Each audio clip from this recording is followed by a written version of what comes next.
अस्सलाम वालेकुम। इल्म हदीस सहाबा कराम के बाद दौर में फितना के दौर में मरतब हुआ, तरतीब पाया।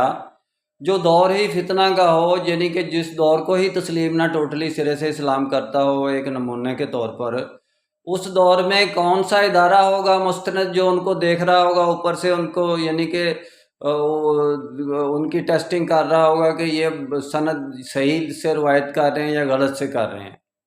वो तो उन इल्म हदीस जमा करने वालों का अपना ज़ाती एक यानी कि कारोबार था, जिसकी वजह से उन्होंने अपना ये सारा काम किया। कारोबार मैं इसलिए कहूँगा कि शुगल था, हॉबी थी, और क्या था। यानी कि अल्लाह ताला ने कोई उनकी ड्यूटी नहीं लगाई थी, रसूल ने उनकी कोई ड्यूटी नहीं लगाई। रसूल सल्लल्लाहु अलैहि वसल्लम की कोई ऐसी हदीस नहीं है कि जिसमें कहा गया हो कि मेरी हदीस को जमा किया जाए। आप सल्लल्लाहु अलैहि वसल्लम अपने दौर में भी जमा करवा सकते थे, सहाबा के दौर में सहाबा भी जमा हदीस को करवा के उनकी कैटेगरी बना सकते थे। और जिस बात के बारे में शक होती है उसकी कैटेगरी बनती है कि 17 किस्में हैं हदीस की, ज़ईफ़ भी है, कवी भी है, और बहुत सी 3500 यानी कि 17 किस्में हैं। तो कुरान में कहीं आया है शक वाली बात? कुरान में ज़ालिकल किताबु ला रैब फीह शुरू में आया कि इसमें अलिफ लाम मीम, कोई शक वाली बात है ही नहीं। ये सारे की सारी जितनी भी इसकी अहादीस हैं, कुरान की भी आयात अहादीस ही हैं। फ़बी हदीसी बाद यौमिन, ये सारी की सारी हदीसें शक से बालातर हैं, इनमें कोई शक नहीं। अलिफ लाम मीम ज़ालिकल किताबु ला रैब फीह हदीस के इल्म में कहीं आया?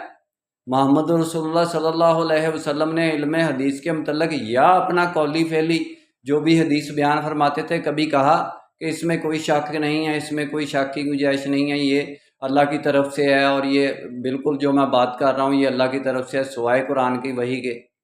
जो कुरान की वही बयान होती थी उसके बारे में ही आप सल्लल्लाहु अलैहि वसल्लम ये कहते थे कि इसमें कोई शक नहीं है। इल्म हदीस में हमें भी यानी कि इल्म हदीस की कैटेगरी बनाने का हक़ हासिल है। इस वक्त 1400 साल बाद मैं भी ये हक़ रखता हूँ, मैंने अल्लाह को जवाब देना है कि मैं इस हदीस पर अमल नहीं करता, ये कुरान से टकराती है। जो हदीस वाज़े तौर पर कुरान से टकराती है, आप उससे टकरा जाओ और उसको परे साइड पे फेंक दो। वो जो चीज़ हदीस कुरान से टकराती है, वाज़े तौर पर उसका अपोजिट रिएक्शन करती है, रद्द अमल करती है, वो हदीस गलत है और वो फितना के लिए पैदा की गई है हमारे लिए।